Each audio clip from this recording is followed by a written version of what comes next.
Olá, sou a professora Andréa Mendes. Quero convidar você para 5 minutos de história. E hoje quero conversar justamente sobre as civilizações antigas do continente africano.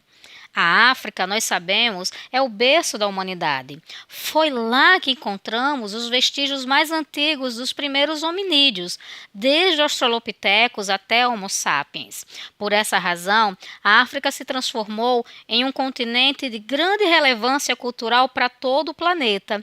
E na antiguidade, na idade que nós chamamos hoje, de Idade Média, também não foi diferente. Na antiguidade, nós já estudamos, eles desenvolveram duas grandes civilizações, a egípcia e a Kush.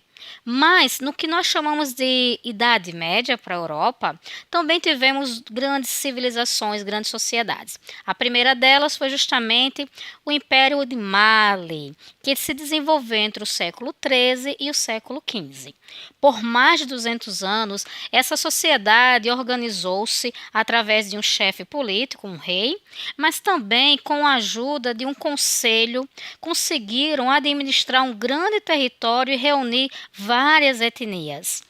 A sociedade malinesa transmitiu a sua cultura através de uma prática tradicional da contação de história. Ou seja, através da história oral, esta civilização perpetuou o seu legado, a sua herança, na voz dos griots, os grandes contadores de história africanos. Outro aspecto também que é importante sobre a civilização de Mali é que esse império ele foi conquistado e foi justamente convertido ao islamismo. E a partir do momento que o Islã se tornou a religião principal, também aconteceu uma grande difusão da cultura, inclusive com a criação dos grandes templos religiosos muçulmanos, como a mesquita, e também a Universidade de Sancoré, que ainda hoje é um centro de referência cultural da região. Os Malis, eles eram também comerciantes, mas também agricultores e viviam, obviamente, dessas duas atividades principalmente. Porém, entraram em declínio e desapareceram enquanto civilização. Outro povo que desenvolveu-se na África, principalmente na região ao sul do Saara, são os Bantos. Os Bantos criaram um grande reino chamado Reino do Congo. E esse reino aparece justamente a sua expansão no século XIII. O reino do Congo era dirigido pelo Mani Congo, que era o grande governante.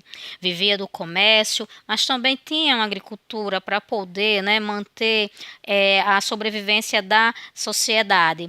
E os Bantus foram um dos grupos trazidos para o Brasil num processo que nós chamamos hoje de diáspora africana ou diáspora negra, mas também que aparece nos nossos livros como escravização. Então, os bantus trouxeram para o nosso país muito da sua cultura, muito do seu legado e contribuíram para a gestação do povo brasileiro. Além deles, também nós temos os iorubais. Os iorubais se concentravam mais na região que hoje é Benin e Togo. E tinham grandes cidades, que ainda hoje nós podemos conhecê-las como Ifé, Queto e Oió. Eles também tinham uma economia baseada na agricultura, mas também num comércio muito rico, inclusive no comércio de peles. E os iorubais, eles possuem a cultura centrada na religiosidade, que gira em torno da crença nos orixás, nessas deidades, nessas divindades, que ao mesmo tempo que representam forças da natureza, também expressam sentimentos humanos, também trazem um pouco dessa humanidade para a divindade. É interessante pensar que eles não formaram um império organizado como os Bantus e o Império Mali, mas trouxeram a sua cultura para o Brasil e se tornaram um povo de grande referência para todos nós.